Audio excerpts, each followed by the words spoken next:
다 같이 찬송하시겠습니다. 찬송가 325장.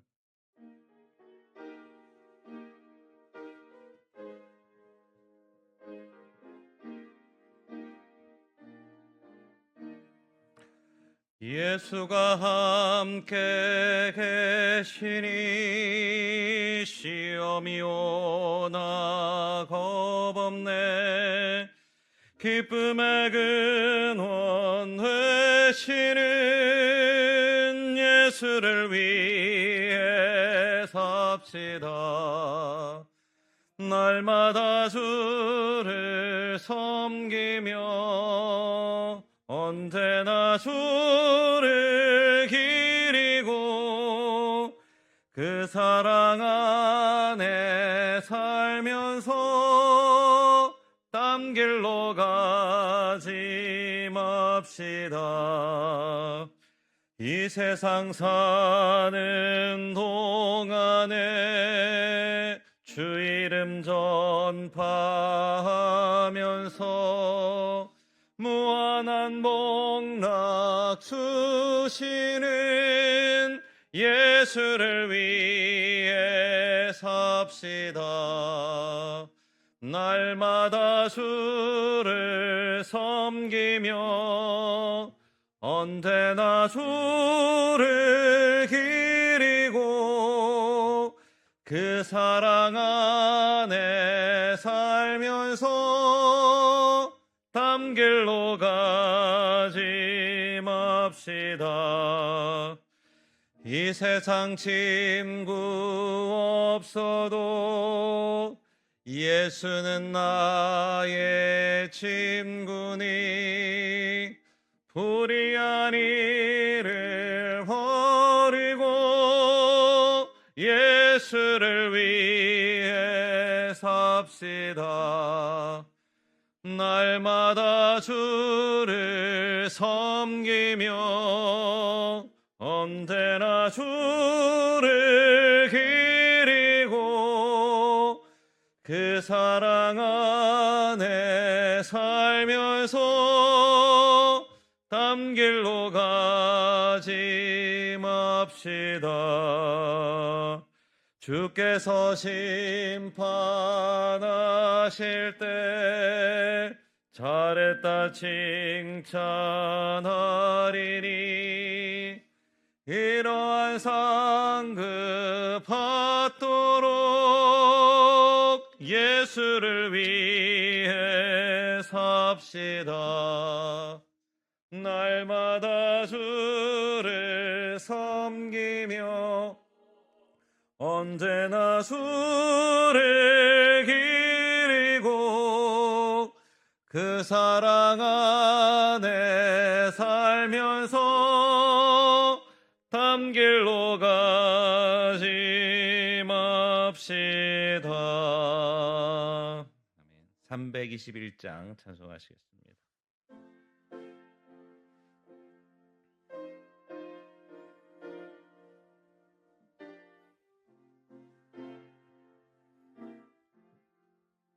날 대속하신 예수께 내 생명 모두 드리니 늘 시실하게 하소서. 내 구주 예수여 나 구주 위해 살리라. 내 기쁨 한량 없으리. 내 갈 길 인도하소서. 내 구주 예수여 날 구원하신 예수를 일평생 의지하오니 날 영접하여 주소서. 내 구주 예수여 나 구주 위해 살리라. 내 기쁨 한량 없으리. 내 갈 길임 놓아소서. 내 구주 예수여. 주 십자가에 달리사 날 자유하게 했으니 내 몸과 마음을 주 위에 다스게 하소서. 나 구주 위에 살리라. 내 기쁨 한량 없으리. 내 갈 길임 놓아소서. 내 구주 예수여. 아멘. 88장 찬송하시겠습니다.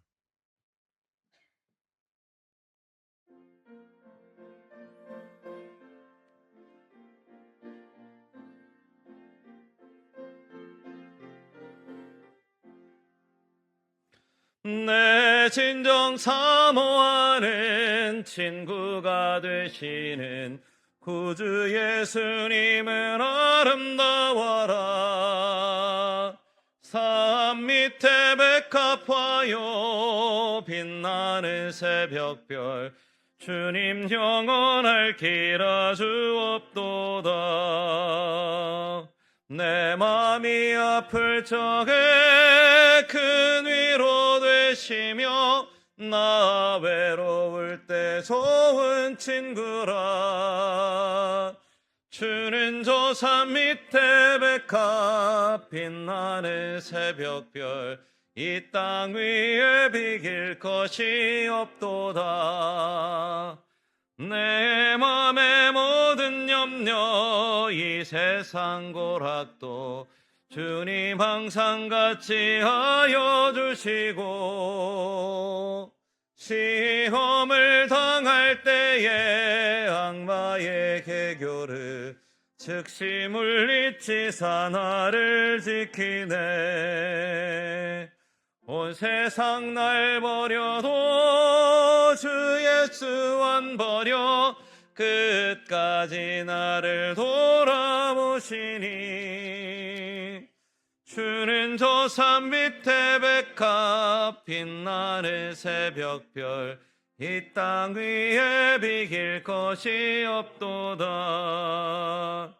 내 맘을 다하여서 주님을 따르면 길이 길이 나를 사랑하리니. 물불이 두렵잖고 창검도 겁없네. 주는 높은 산성 내 방패시라. 내 영혼 먹이시는 그네 누리고 나 친히 주를 뵙기 원하네. 주는 저 산 밑에 백합 빛나는 새벽별. 이 땅 위에 비길 것이 없도다.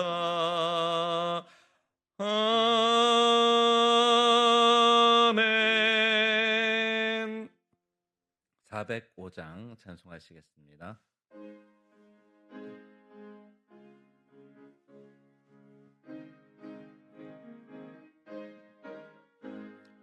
주의 친절한 팔에 안기세 우리 마음이 평안하리니.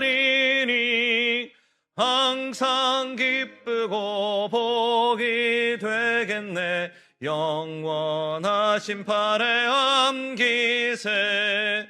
주의 팔에 그 크신 팔에 안기세.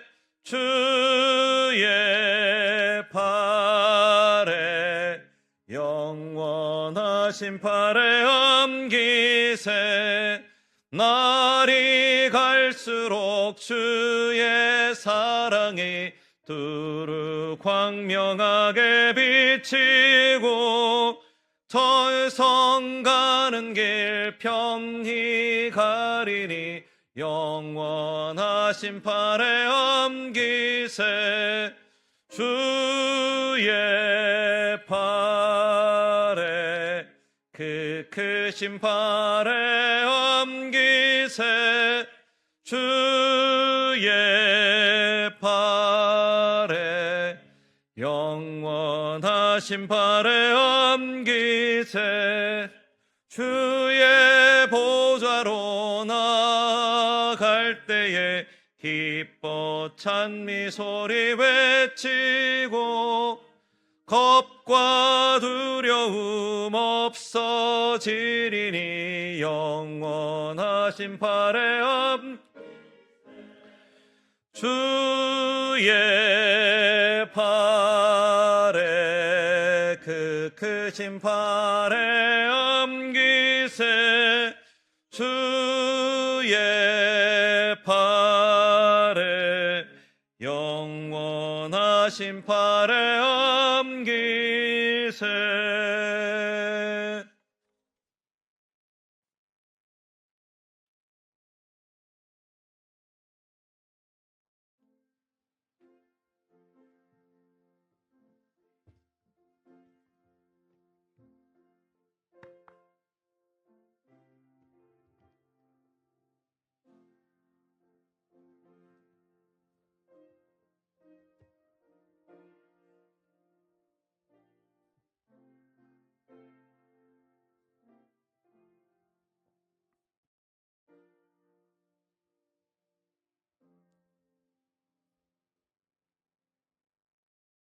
하나님 아버지 감사합니다.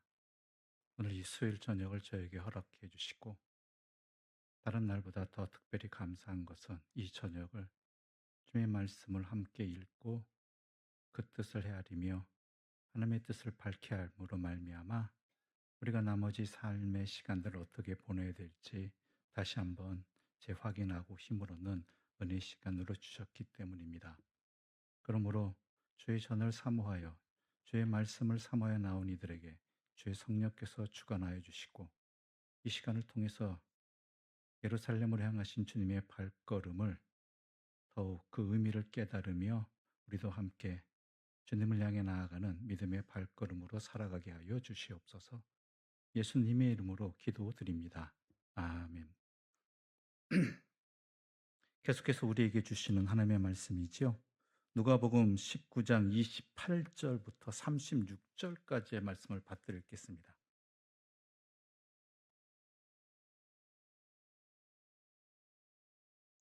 누가복음 19장 28절부터 36절까지의 말씀입니다.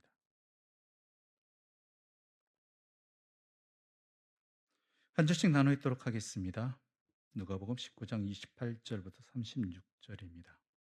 예수께서 이 말씀을 하시고 예루살렘을 향하여 앞서서 가시더라.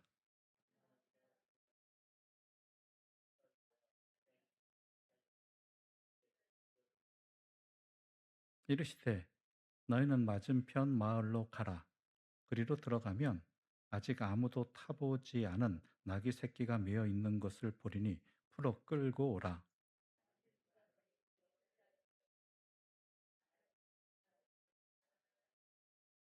보내심을 받은 자들이 가서 그 말씀하신 대로 만난지라.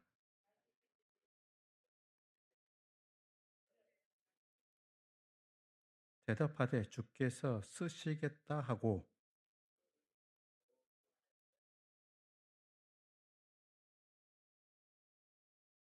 함께 읽겠습니다. 가실 때 그들이 자기의 겉옷을 길에 펴더라. 아멘. 복음서에 의하면 예수님의 공생애 동안 예수님께서 예루살렘으로 올라가신 기록은 5번 정도 올라가신 것으로 나타납니다. 공생애를 시작하시고 그 이전에도 계셨겠지요. 그런 가운데 이제는 마지막 길을 떠나시지요. 이 마지막 길이라는 것도 있겠지만은 이전에 예루살렘으로 가셨던 모습과 공생의 기간 동안에 가셨던 모습과는 다른 모습으로 오늘 본문은 예수님께서 예루살렘을 향해 가시는 것들을 나타내고 있습니다. 특별히 이 상황이 더욱 달랐던 이유 중에 하나는 다른 복음서인 요한복음 11장 우리 함께 찾아볼까요? 요한복음 11장 55절부터 57절입니다. 요한복음 11장 55절부터 57절입니다. 우리 함께 읽겠습니다. 유대인들의 유월절이 가까움에 많은 사람이 자기를 성결하게 하기 위하여 유월절 전에 시골에서 예루살렘으로 올라갔더니 그들이 예수를 찾으며 성전에 서서 서로 말하되 너희 생각에는 어떠하냐 그가 명절에 오지 아니하겠느냐 하니 이는 대제사장들과 바리새인들이 누구든지 예수 있는 곳을 알거든 신고하여 잡게 하라 명령하였음이로라. 이전과는 다른 모습이 여기에 나타나고 상황이 나타나고 있죠. 이전에 앞서 네 번의 공생애 동안은 네 번의 동안 예루살렘으로 오실 때는 예수님께서 물론 조용히 오셨지만은 사람들은 그곳에서 성전이 되면서 예수님을 만나는 것을 당연하게 여겼습니다. 물론 처음부터 예수님을 알지는 못했겠지요. 그러나 예수님께서 공생애를 하시면서 이름이 알려지고 명성이 자자해질 뿐 아니라 사람들이 기대하는 바가 높아지면서 당연히 유대인으로서 유월절에는 예수님을 성전에서 만나리라는 그러한 기대감과 그 기대가 충족되는 일들이 있었죠. 예수님도 실제로 그랬고요. 그런데 문제는 뭐냐면 이제는 다르다라는 것입니다. 뭐냐면 대제사장들과 바리새인들이 예수를 이제는 잡아서 죽이고자 하는 그러한 계획을 노골적으로 선포해 버렸거든요. 그러니까 이제 예루살렘으로 오시면 실질적으로 위험한 상태입니다. 그러니까 사람들이 다 예측을 합니다. 이번 명절에는 예수님을 못 만나겠구나. 당연히 상식이 있는 사람이라면 이 상황에 누가 예루살렘으로 오겠습니까? 자기를 잡으려고 하는데. 예수님도 모르시지 않죠. 이건 이 정도 공포되었다라면 예수님이 귀에 당연히 들어갔을 것이고 제자들도 두려워했겠죠. 그런 가운데 예수님은 이제 어떻게 하시느냐? 참 들어가기가 싫으셨을 것 같아요. 근데 오늘 28절을 보게 되면 이렇게 기록되어 있습니다. 예수께서 이 말씀을 하시고 예루살렘을 향하여 앞서서 가시더라. 그냥 가시더라가 아니라 앞서서 가시더라는 것입니다. 앞서서.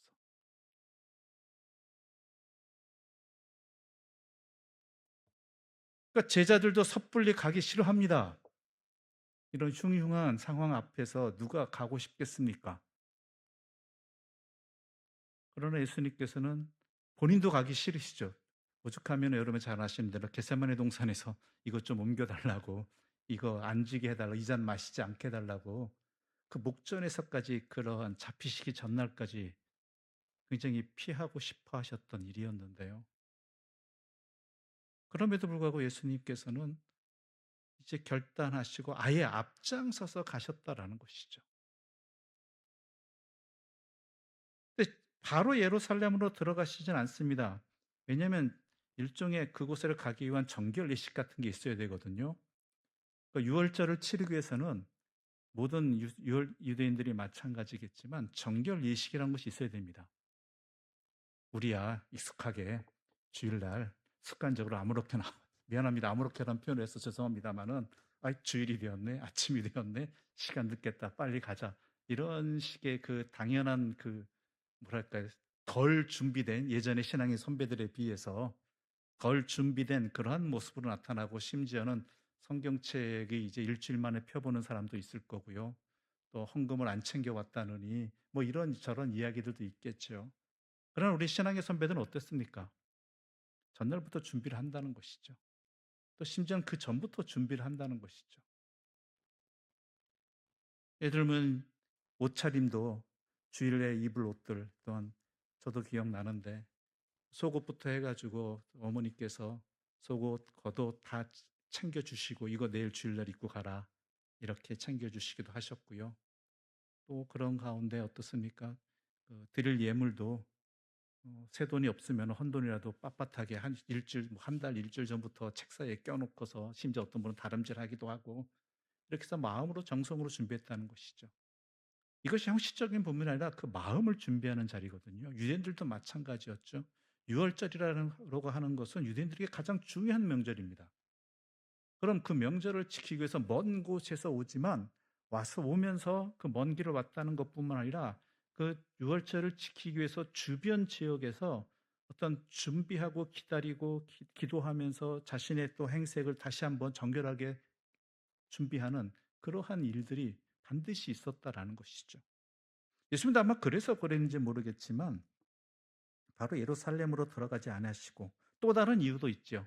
왜냐하면 이제 다 가시면 십자가에 지셔야 되는데 죽음을 당하시게 되는데 그 전에 먼저 가까이에는 마차 좋은 사람들, 만나고 싶은 사람들, 보고 싶은 사람들 만나시고자 하는 목적도 있겠죠. 그러기 위해서 가셨던 것이 어디였습니까? 베다니와 벳바게라는 주변에 있던 동네들이었다는 것이죠. 그래서 이 베다니는 어떤 사람이 있었는가? 베다니는 전에 한센병 걸린 나병이라고가 익숙하죠. 환자였지만 고침을 받은 것으로 보이는 시몬의 집으로 가셨습니다. 거기서 유명한 사건이 있죠. 거기서 마리아가 300데나리오나 하는 값비싼 향유를 예수님의 발에 붓고 자기의 머리털로 닦는 사건이 있었습니다. 거기에 대해서 가룟 유다는 불평을 하죠. 아, 저것으로 가난한 사람들을 도우면 얼마나 많이 도울 수 있는데 1년치 연봉이잖아요. 그거를 발에 쏟아 부었다 생각해 보세요. 여러분도 그런 얘기 안 나오겠어요? 여러분의 1년치 연봉이? 그런데 왜 이렇게 낭비하느냐고. 물론 속셈은 다른 데 있었죠. 그거는 여러분이 성경을 읽어보시면 잘 아실 터이고, 문제는 예수님께서는 거기에 대해서 이것이 자신의 장래를 위한 것이다라고 분명히 선포하신다라는 것입니다. 그러니까 모든 일을 자신의 여정에 맞추어서 해석을 하시는 거예요. 가는 길에 맞추어서. 자신의 장래를 준비하기 위한 것이다. 장래를 위한 것이다라고 하는 것. 또 베다니는 마르다와 마리아 자매가 사는 마을이고 나중에 예수님이 승천하시는 곳이기도 합니다. 또 벳박에는 정확히 어디인 줄 알 수는 없겠지만 아마 인근에 있던 마을이었던 것 같죠. 이런 과정을 거쳐서 예수님도 다시 한번 마음을 다짐하고 고쳐 잡는 자리가 됩니다. 왜요? 하나님의 뜻을 이루기 위해서. 하나님의 뜻에 따르기 위해서. 그러니까 오늘 본문을 읽으실 때 여러분은요. 한 구절 한 구절 한 단어 한 단어 읽으실 때마다 예수님께서 어떠한 마음을 가지셨는지 또한 그 마음을 가지고 어떻게 그 목적, 어떤 목적을 이루기 위한 행동이셨는지를 함께 읽으시면은 오늘 본문을 읽을 때 여러분들이 나중에라도 커다란 도움이 되고 그 안에 담겨진 깊으신 뜻을 또한 깨닫게 되는 자리가 되는 것이죠. 또 예수님께서 이 두 말 가까이에 이르셨을 때 예수님께서 두 제자를 부르십니다. 30절부터 32절 말씀에 함께 읽어볼까요? 우리 30절부터 32절 말씀입니다. 함께 읽겠습니다. 이르시되 너희는 맞은편 마을로 가라. 그리로 들어가면 아직 아무도 타 보지 않은 나귀 새끼가 매어 있는 것을 보리니 풀어 끌고 오라. 만일 누가 너희에게 어찌하여 푸느냐 묻거든 말하기를 주가 쓰시겠다 하라 하심에 보내심을 받은 자들이 가서 그 말씀대로 만난지라. 예수님께서는 두 제자를 보내십니다. 그리고 거기에 매여 있는 아직 아무도 타보지 않은 어린 나귀 새끼가 매여 있는 것을 보고 끌고 오라고 하셨죠. 그런데 두 제자가 어린 나귀를 가져오라고 하신 다음에 예수님께서는 이상한 말씀하십니다. 예수님께서는 그냥 끌고 오라고 돈 주고 끌고 와야 되잖아요. 이건 당시 나귀는요 귀중한 교통수단이거든요. 없는 사람들, 서민들에게 있어서는. 오늘날 동남아시아 같은 경우는 특히 이것에 연관제 생각하시면 좋습니다. 오토바이요. 스쿠터, 오토바이. 동남아시아에서는 이것이 반드시 서민들의 발이거든요. 그러니까 이것을 그냥 가져오겠다는 것은 말이 안 되는 상황이거든요. 렌트하려면 렌트비라도 내야 되잖아요. 그런데 그냥 풀어오라고 하십니다. 그리고 만약 누가 왜 풀어가느냐라고 물은다면 뭐라고 하라고요? 추가 쓰시겠다 하라. 왜 이렇게 말씀하셨을까? 뭐 어떤 사람들은 이미 이 오시기 전에 기별하에서 약조한 사람들이 있다, 그 낙이다라고 추측하는 사람도 있겠지만, 앞서 우리가 처음에 오늘 본문을 시작하면서 말씀드렸다시피 예수님께서 예루살렘으로 가시는 목적을 이루시기는 그 길입니다. 그것의 철저하게 뭐냐면 하나님의 말씀을 따르기 위해서예요. 하나님의 뜻을 이루기 위해서. 아무튼간 예수님의 말씀처럼 마을로 들어갔더니 나귀가 있었죠. 나귀의 주인들이 왜 나귀를 풀냐고 물었을 때 제자들은 아예 긴 설명하지 않습니다. 주께서 쓰시려고 합니다라고 간단하게 대답해버리고 이 대답이 통합니다. 나귀 주인은 아무런 말도 하지 않았다라는 것이죠. 그리고 예수님께서는 이 나귀를 타고 예루살렘으로 들어가시죠. 이 장면은, 나귀 타시는 장면은 네 복음서에 모두 다 등장합니다. 그만큼 예수님께서 행하신 이 모습은 제자들에게 있어서 굉장히 강력한 사건이 되었다라는 것이죠. 예수님을 이해하는 데 있어서. 그렇다면 도대체 어떤 일들이 있었는가? 어떤 의미 때문에 이것이 이 사복음서를 기록한 나머지 초대교회 제자들에게, 초대교회 교인들과 제자들에게 이 사건이 강력하게 인식되어 모든 복음서에 기록될 정도가 되었느냐? 첫 번째로요. 예수님을 등에 태운 이 나귀가요, 사람을 한 번도 태워본 적이 없는 어린 나귀였다라는 것이죠. 말 그대로 사람 태우는 일에 익숙하지 않은, 자기 본래 이 땅에 태어난 살아가는 목적에 익숙하지 않은 존재였다라는 거예요. 물론 인간의 입장이지만 이 나귀는 분명히 목적이 그거였죠. 누군가를 태우고 아니면 짐을 싣고서 이동하는 수단이에요. 그런데 한 번도 그것을 경험하지 못했다라는 것은 미숙하다는 것이죠.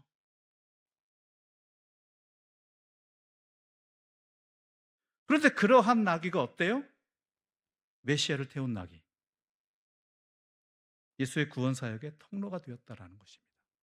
이게 왜 제자들에게, 초대교회 교인들에게 깊이 인식되었냐면 자기들의 상황이 그렇거든요. 초대교회 상황을 우리는 너무나 잘 알고 있습니다. 그들은 말 그대로 사회 속에서, 그 시대 속에서 약자들이었고 미숙한 사람들이었고 부족한 사람들이었습니다. 그렇죠? 자기 앞가림도 하기 힘든 사람들이었습니다. 그들이 만약에 복음 사역을 감당한다면 자기들 먹을 거나 자기들 생명이나 하루나 책임지지 누가 누구를 책임진다고 해야 할 정도의 아무런 힘도 없는 사람이에요. 능력도 없습니다. 그 시대는 신분이 능력이었고요. 또한 얼마나 많이 가졌느냐가 그 사람의 힘이었어요. 누군가를 가르치고 또한 누군가를 돕고 한다는 것은요, 이처럼 비천하고 가진 것 없고 배운 것 없고 하는 사람들이 할 수 있는 일이 아니었다라는 것이죠. 도리어 비웃음거리였다라는 것이죠. 마치 한 번도 사람을 태워본 적이 없는 이 어린 나귀처럼. 그런데 그 어린 나귀가 어떻게 해요? 주님이 사용하심으로 말미암아, 주님이 타심으로 말미암아 하나님의 놀라운 구원의 역사에 도구가 되었다라는 것이죠. 누가 타심으로 말미암아서요?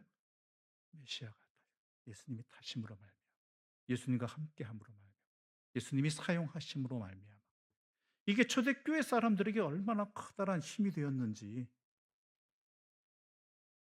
그런 상황 속에서 굴하지 아니하고 정작 중요한 것은 자신들이 한 번도 그런 일을 감당해 본 적도 없고 감당한 능력도 없고 사회적으로 그런 인식도 되지 않는, 그렇게 인정하지도 않는 존재들이라 할지라도 중요한 것은 뭐예요? 하나님의 뜻에 따르고 하나님과 함께하며 주님과 함께하며 주님께서 주신 사명을 감당하느냐 아니냐가 중요하다는, 그게 핵심이라는 것이죠.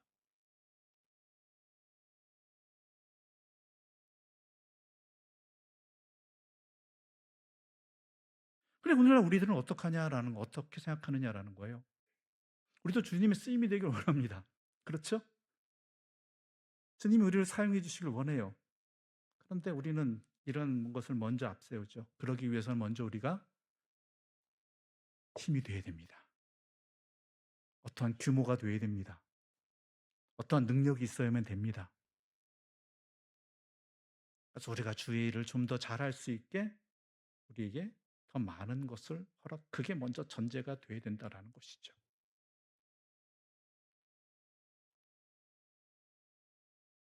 우리가 부흥을 간절히 소망하며 기도하는 목적도 거기 있잖아요. 나 잘 살려고 하는 거 아니지 않습니까? 우리 교회가, 우리 가정이 뭐예요?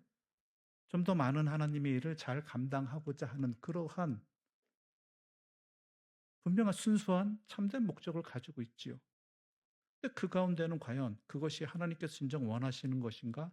그리고 혹시 우리가 착각하고 있는 것은 아닌가라는 것이죠. 우리가 가진 그 무엇으로 주의 일을 감당할 수 있다라고, 물론 그럴 수도 있죠. 근데 그게 전부인 것처럼, 아니면 그게 가장 중요한 것인 것처럼, 그게 먼저인 것처럼 착각하고 있지 않느냐라는 것입니다. 우리는 세상의 일을 이루기 위해서 이 땅에 존재하는 공동체가 아니고 사람들이 아닙니다. 그렇죠? 하나님의 일을 이루기 위해서입니다.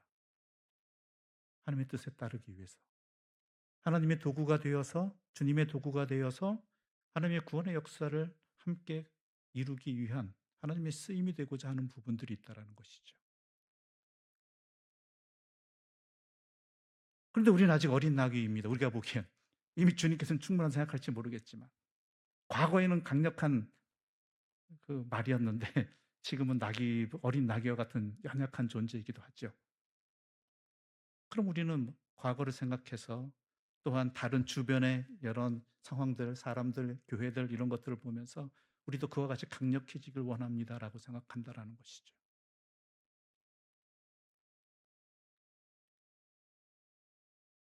근데 과연 그것이 주님이 원하시는 것이냐라는 거죠. 중요한 핵심 본질을 놓치고 있지 않냐라는 것이죠. 중요한 것은 주님께서 타시느냐 아니냐예요. 주님께서 불러주시고 사용하느냐 아니냐예요.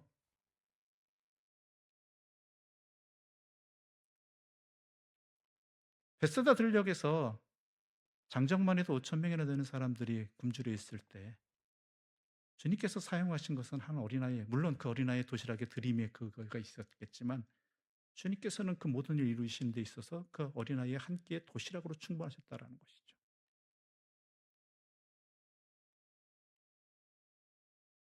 주님이 사용하시느냐라는 거예요. 내 상황이 어떠냐보다 먼저. 그래서 우리 각자 개인에게도 마찬가지입니다. 우리 각자 개인에게도 어떠한 하나님의 사명이 주어지고 일들이 주어졌을 때 내가 그 형편이 안 됩니다라고 할 수 있습니다. 그렇죠. 여건이 안 되고 형편이 안 될 수도 있겠죠. 지칠 수도 있고요.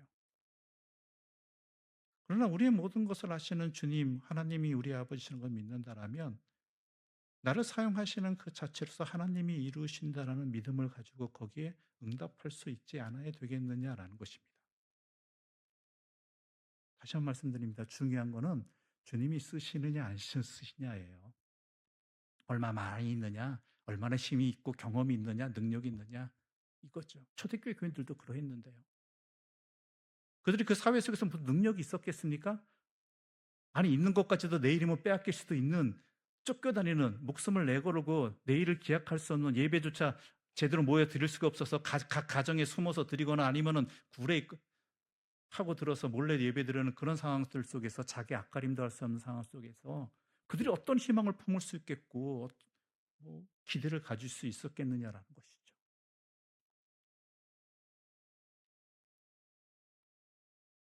그러나 중요한 것은 하나님이 쓰시느냐라는 것이죠. 하나님이 쓰시느냐. 그러니까 그게 목적이 돼야 돼요. 그게 가장 먼저가 돼야 돼요. 이러한 내 자신을 할지라도 주님이 쓰시느냐 안 쓰시느냐라는 거예요. 주님이 쓰시겠다고 하는데 어린 나귀를 할지라도요. 그 오늘 본문에서도 그러잖아요. 주께서 쓰시겠다 하니까 뭐예요? 다른 말 필요 없잖아요. 그냥 나오잖아요. 그냥 내 주가 쓰시겠다.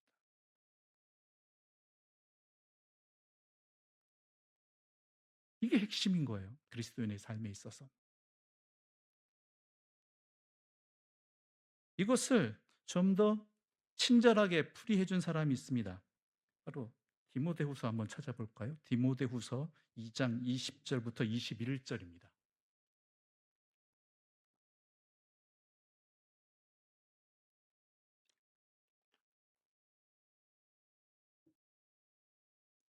디모데후서 2장 20절과 21절의 말씀입니다.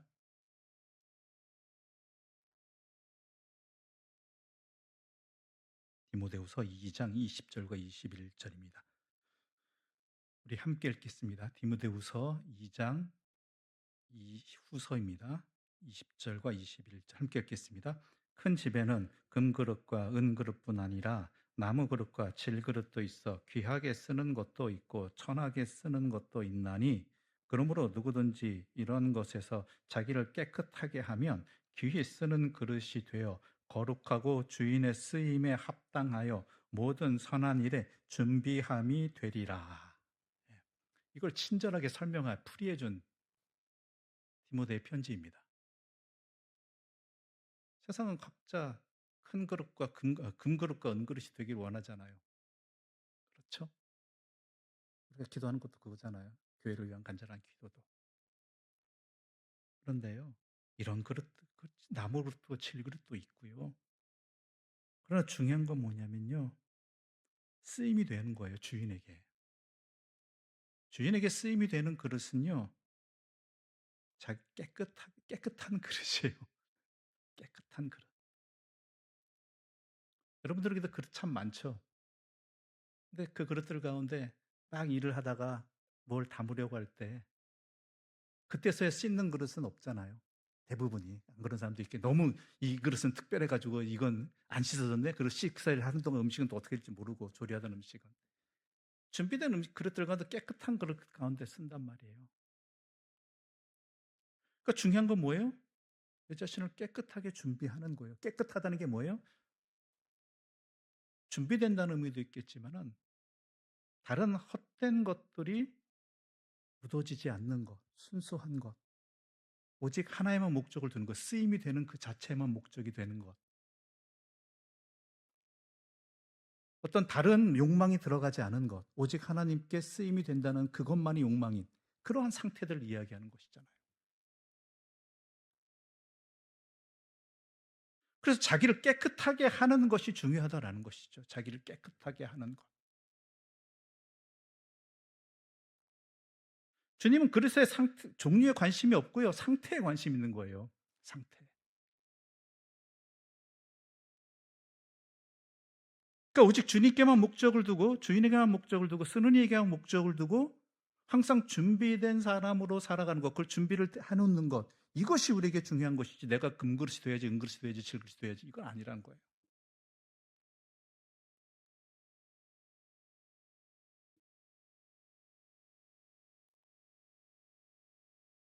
또 하나 예수님께서 나귀를 타신 목적은요 또 다른 이유가 하나가 있습니다.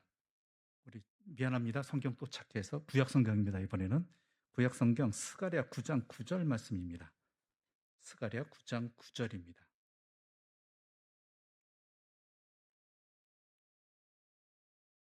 스가랴 9장 9절입니다.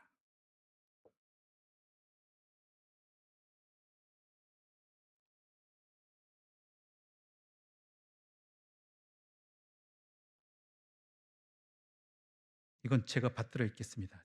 잘 들으시기 바랍니다. 스가랴 9장 9절입니다. 시온에 따라 크게 기뻐할지어다. 예루살렘에 따라 즐거이 부를지어다.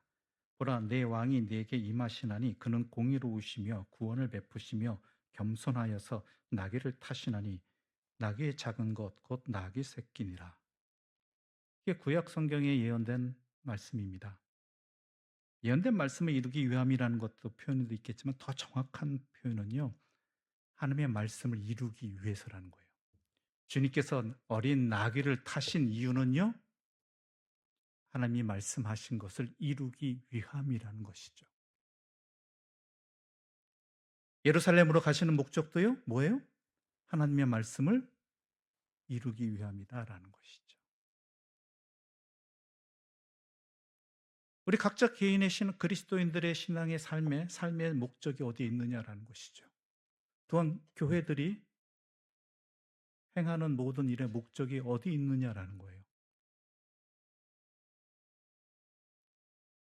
하나님의 말씀을 이루는 것에 있는지 아니면 금그릇 은그릇이 되는 것에 목적이 있는지 과거의 영광을 찾는 것에 목적이 있는지 아니면은 경제적인 적자를 면하기 위한 것에 목적이 있는지 내 소원을 이루기 위한 목적이 있는 것인지 다 목적이 있겠죠. 물론 그런 목적이 없을 수는 없습니다. 우리도 인간인데요. 우리도 세상을 살아가잖아요. 우리는. 그렇죠. 유지해야 될 것도 있고 지켜야 될 것도 있고 세상의 시선도 있고 같이 뭐 여러 가지가 있겠지만 그럼에도 불구하고 깨끗한 그릇이 되는 길은요. 뭐예요? 오직 한 가지 하나님의 말씀을 이루기 위함이어야 된다는 거예요. 그래서 서유문답 제1번이 하나님께서 인간을 창조하신 목적이 어디 있습니까? 라고 했을 때 기억하시는 분 계십니까? 하나님의 영광을 위해서라고.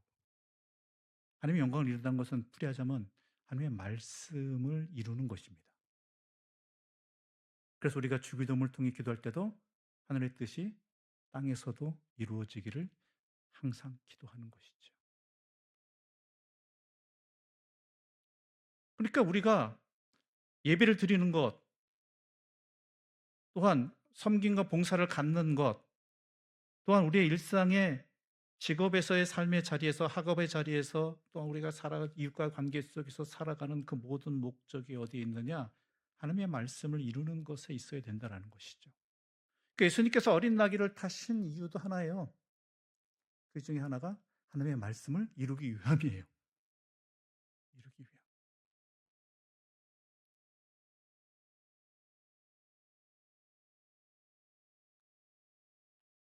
그러니까 이미 구약 성경의 스가를 통해서 하신 말씀이니까 선포되어진 말씀이니까 그 말씀대로 이루기 위함이라는 것이죠.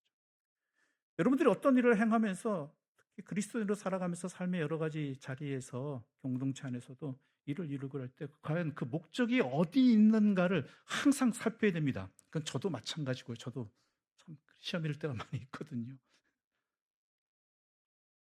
항상 그 시험거리죠. 이게 고민거리죠. 현실이라는 이런 상황 속에서.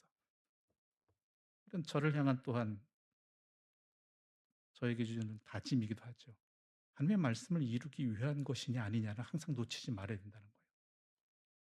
물론 우리는 이렇게 얘기할 수 있어요. 하나님의 말씀도 이루고 저것도 이루고 저것도 성공하면 좋지 않겠느냐. 그러기 위해서는 적당한 선에서 타협해서 적당하게 이루면 좋지 않겠느냐. 미안합니다. 적당한 선은 없고요. 두 주의는 없습니다.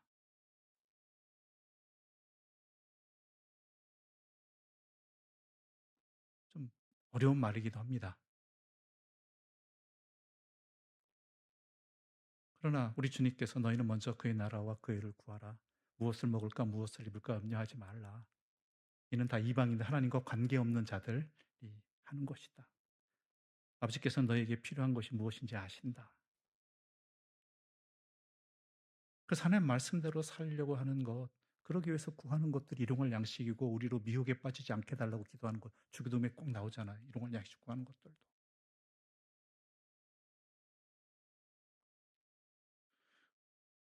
그러니까 중요한 목적이 이것임을 놓쳐서는 안 된다는 거예요. 하나님의 말씀을 이루기 위함이다라는 거.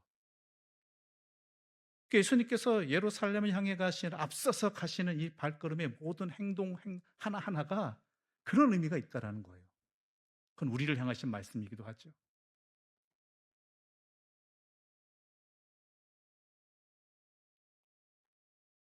근데 여기서 또 하나 우리가 살펴봐야 될 것은요. 이 나귀가 주인이 분명히 있잖아요. 그렇죠? 주인이 없다는 얘기 절대 없어요. 주인이 있어요. 근데 주인이 분명히 자기 소유임에도 불구하고 주께서 쓰시겠다라는 그 말에 응답을 해버립니다. 네, 줘요. 어떻게 이 말이 통했을까라는 것이죠. 근데 어떻게 그 주인이 이 말에 아무 말도 안 하고 순종했느냐는 우리가 지금 현재는 뭐 따질 수 없는 문제이고, 이 사건을, 이 모습을 통해서 이 사건이 우리에게 주는 의미가 뭐냐라는 것이죠. 그것은 뭐냐면 참된 주인은 하나님이시다라는 거예요. 주께서 쓰시겠다. 그러니까 아무 말 없죠. 주인이 쓰시겠다는데. 이 나귀 주인은 자기가 주인이라는 게 아니라 자기는 이것을 잠시 맡고 있는 사람으로 스스로 인식되어진 거예요. 그러니까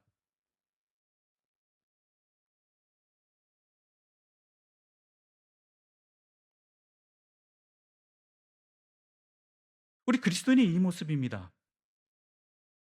우리는 주인 아니에요. 우리는, 다른 표현하면 우리는 청직이에요. 주인께서 맡겨주신 거예요.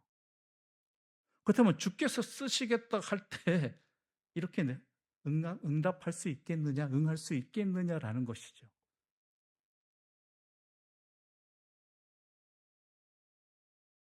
그리스도는 어떤 존재냐? 뭐 여러 가지로 있겠죠. 예수를 구주로 믿고 고백하는 사람들, 그리스도인이죠. 다른 표현을 할까요? 모든 것의 주인은 하나님이신 줄 아는 사람. 나도 포함해서. 모든 것의 주인은 하나님이신 줄 아는 사람이 그리스도인이에요. 그게 예수 믿는다는 거예요. 예수 믿는다는 또 다른 표현이에요. 여러 가지 정의가 내려질 수 있겠지만은, 다른 표현을 할까요? 나는 청직인 줄 아는 사람.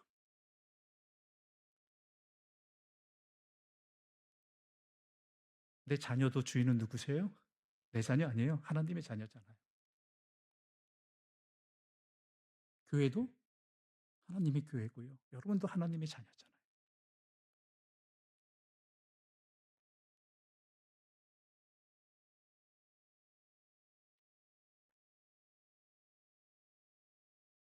그러니까 이게 신앙인에 있어서 중요한 자기 정체성입니다. 자꾸 나는 내가 주인이 되려고 그러잖아요. 어디선가 나는 주인이 되고 싶어요. 한 곳에서 주인이 되지 뭐가 주도적인 역할이 되지 못하면 다른 어딘가에서 주도적인 역할이 되려고 해요. 심지어 교회 안에서도.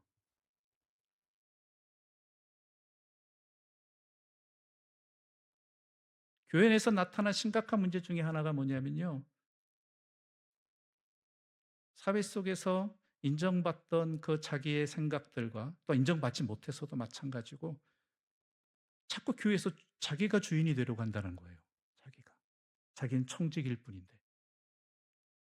목사한테 하는 얘기예요. 목사들이 그렇죠. 대표적인 사람이 목사죠. 청직인데. 하나님이 주인이신데.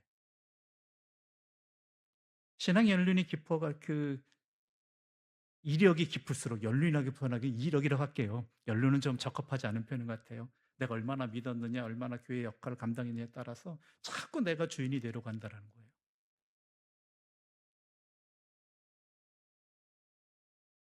근데 하나님께서 쓰시는 사람은요, 하나님이 주인인 줄 제대로 아는 사람이에요. 아니면은 알게끔 만들어 주셔버리죠. 때려서라도.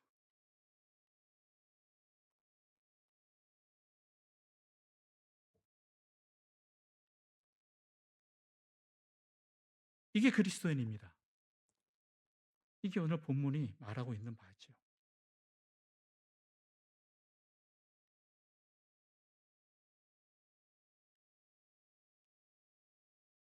그런 가운데 우리에게 위로를 주시는 말씀이 하나가 있습니다.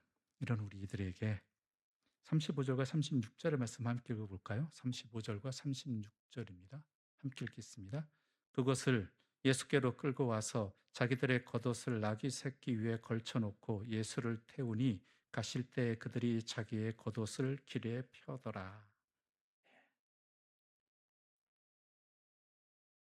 자기들이 입고 있던 겉옷을 벗어서 어린 나귀 등에 깔고 그 예수님을 태웠다라는 것이죠. 마태복음 21장에도 이 사건이 나오는, 이 장면이 나오는데요. 주변에 있는 사람들도 자기의 겉옷을 벗어서 길에 깔았다라고 되어 있죠. 아무튼간 예수님께서 이런 이들의 겉옷을 나귀 새끼에 걸쳐 놓은 이 겉옷을 예수께서 사용하셨다라는 거예요.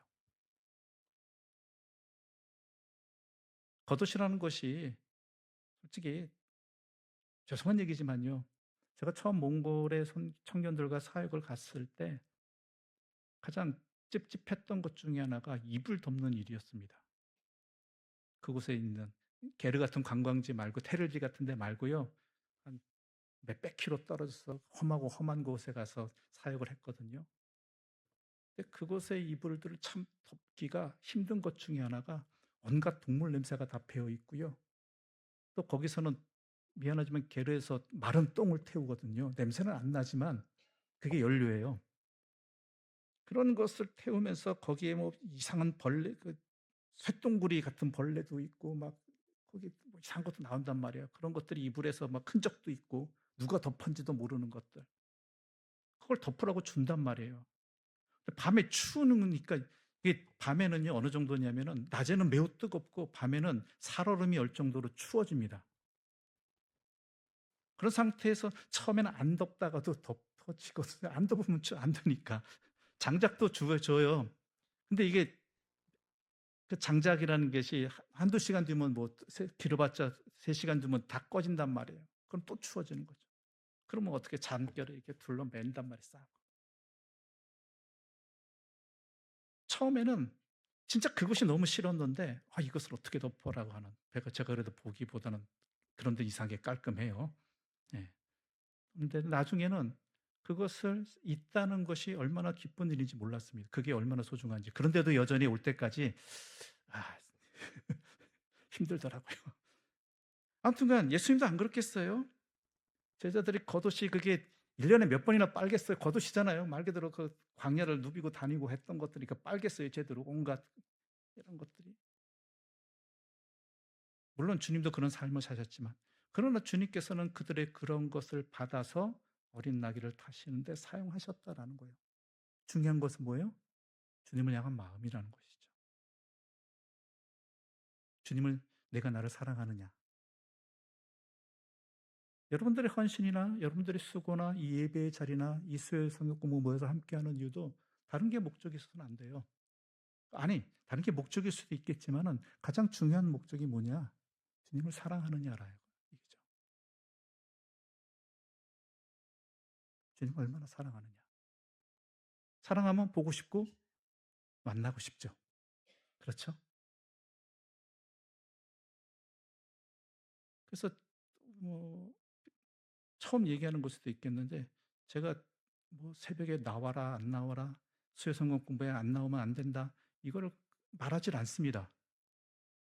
왜냐하면 혹시 오해되어질까 봐 이거 안 나오면 무슨 벌 받는 것처럼 성도의 의무를 다하지 못하는 것처럼 아니 이 좋은 자리를 왜 그렇게 평가를 깎아버립니까?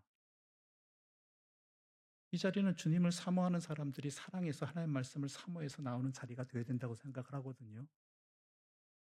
근데 안 나온다고 뭐라고 하고 어?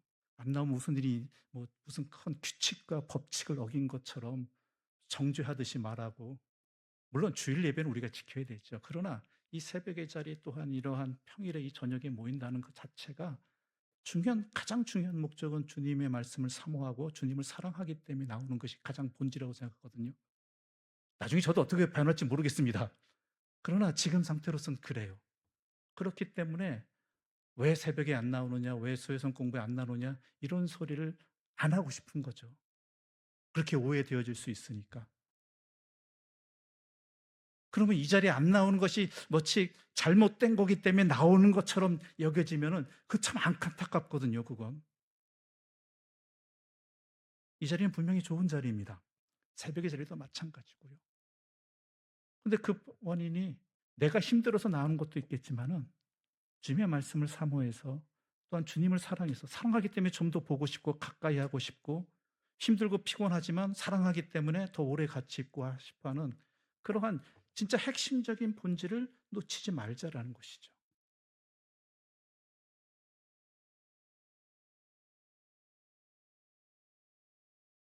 그래서 새벽에 나오라고 수혜성 공부에 자리 차지하라, 위치 차지하라고 그런 얘기를 안 하고 있는 것이죠. 아무튼 이들은 주님을 사랑하는 마음에서 자신의 겉옷을 내어 주님께서는 그 사랑을 받으신 것이죠. 당장 구하면 좋은 안장 아니면은 뭐 고귀한 뭐 천으로 쌓은 거 만든 거 이런 것도 못 구하겠어요? 그러나 지금 당장 자기의 있는 것으로 주님께 사랑을 표현한 이것을 주님은 받으셨다라는 것이죠. 과부의 두 렙돈의 헌금을 주님께서 기쁘게 인정하신 것도 바로 이것입니다. 그 어에는 뭐가 담겨 있어요? 주님을 사랑하는 마음, 하나님을 사랑하는 마음.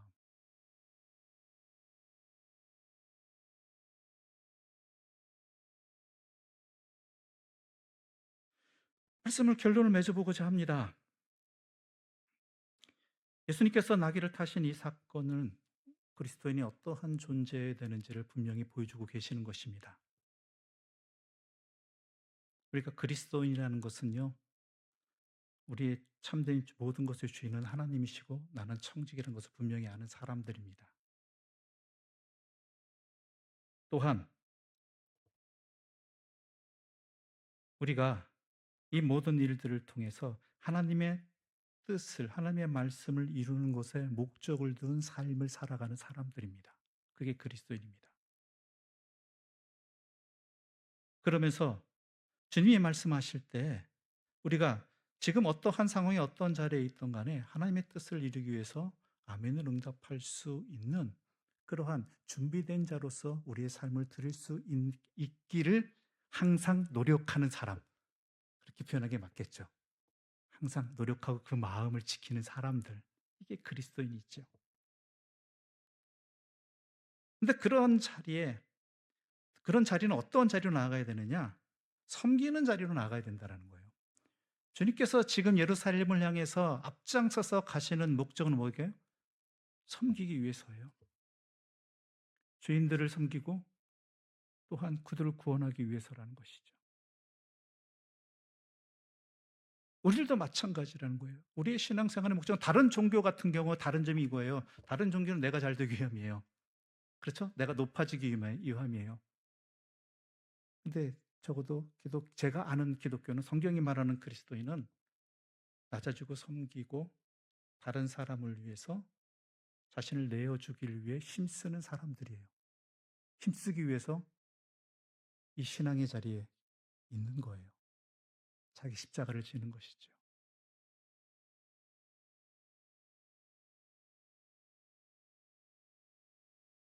예수님이 그 길을 가고 계십니다. 우리에게 이 길을 가라고 하시는 거죠.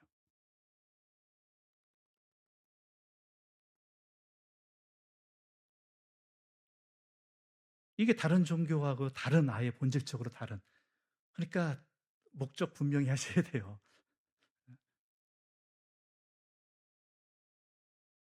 왜 하나님을 믿느냐고 한다면 차라리 다른 그런 목적을 가지고 계시다면 다른 종교를 믿는 게 낫시고 종교 생활을 하는 것보다는 일상의 삶의 자리에서 열심히 돈 버시는 게 나을 수도 있습니다. 근데 그것이 이 땅에서 썩어질 것이라는 것을 분명히 알고 참된 것, 영원한 것은 바로 하나님의 말씀대로 하나님의 뜻대로 이웃을 섬기며 하나님을 섬기며 살아가는 삶, 바로 거기에 있다는 것을 알고 있고 그렇게 살고자 하는 사람들이 또한 있는 곳이 교회이고 그리스도인들의 삶의 자리라는 것이죠. 이것을 놓쳐버린 게 우리 지금 대한민국의 교회가 되어버렸죠. 하나님께 주신 은혜가 너무 크다 보니까 그 은혜가 목적이 되어버린 그런 참 안타까운 그 참 그런 모습이 우리 현실입니다. 세속적인 가치관의 기준을 두고 있고요. 우리가 소망하는 것들이 하나님의 뜻을 얼마나 이루었느냐가 아니라 세속적으로 얼마나 그 기준을 채웠느냐, 높아졌느냐, 풍부해졌느냐가 교회 기준들이 되어버렸잖아요. 목회자들의 또 기준도 그거죠. 한 번은 어느 분들의 목회자를 공경하는가라는 그러한 최근의 그 통계를 얼핏 읽은 적이 있는데 미안합니다마는 다 아는 분들이었어요. 거기 나온 분들이. 근데 공통점이 뭐냐면은 물론 그분들 자체는 그 하나님의 말씀을 잘 전하시는 분들입니다. 저도 이렇게 많은 영향을 받았고요. 근데 그분들의 이름 가운데 어 큰 교회 아닌 분들이 없더라고요. 그러니까 그것도 영향이 있다라는 거예요 그게. 목회자들을 하는 얘기인데.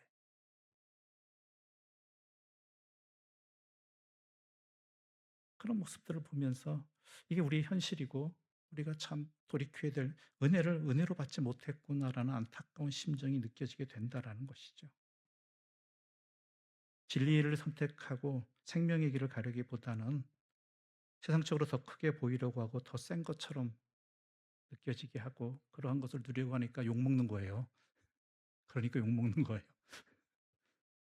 세상이 욕하는 거예요 그래서. "우리들하고 뭐가 다르냐."예요. "굳이 너희들이 있을 필요가 있느냐." 그래서 어떤 분이 이렇게 얘기하더라고요. "주님은 나귀 타셨는데 우리는 자꾸 말 타려고 하고 마차 타려고 한다."고. 그게 하나님께 엉돌린 게 아니잖아요.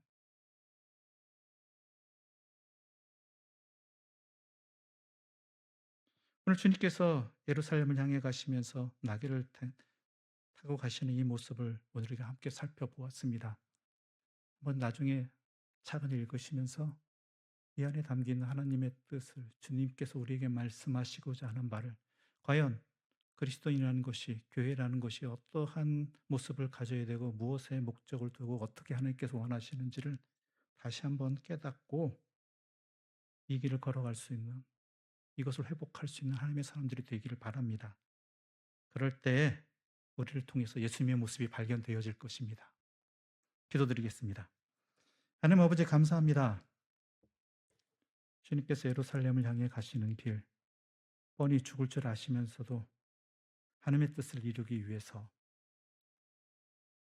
결단하시고 하나님의 말씀을 따르기 위해 철저히 따르기 위해서 행하시는 그 모습들을 함께 살펴보았습니다. 죽으러 가시는 자리이고 멸시를 받으시는 자리이고 지금까지 얻은 세상의 명성 모든 것들이 수치로 변하게 되는 일들이었습니다. 그러나 거기에 하나님의 뜻이 있고 하나님의 일을 이루는 것이기에 우리 주님은 앞서서 가셨습니다. 우리 또한 그 뒤를 밟게 해주시고 우리가 그리스도라는 것이 무엇인지 교회라는 것이 무엇인지 다시 한번 이 말씀 앞에서 되짚어 보며 내 한 사람이라도 이 길을 따라갈 수 있는 믿음의 사람들 되기를 바라고 그러함을 통해서 주님이 쓰시는 참된 생명의 삶을 살아가게 하여 주시옵소서. 예수님의 이름으로 기도드립니다. 아멘. 하늘에 계신 우리 아버지, 아버지의 이름을 거룩하게 하시며 아버지의 나라가 오게 하시며 아버지의 뜻이 하늘에서와 같이 땅에서도 이루어지게 하소서. 오늘 우리에게 일용할 양식을 주시고 우리가 우리에게 잘못한 사람을 용서하여 준 것 같이 우리 죄를 용서하여 주시고 우리를 시험에 빠지지 않게 하시고 악에서 구하소서. 나라와 권능과 영광이 영원히 아버지의 것입니다. 아멘.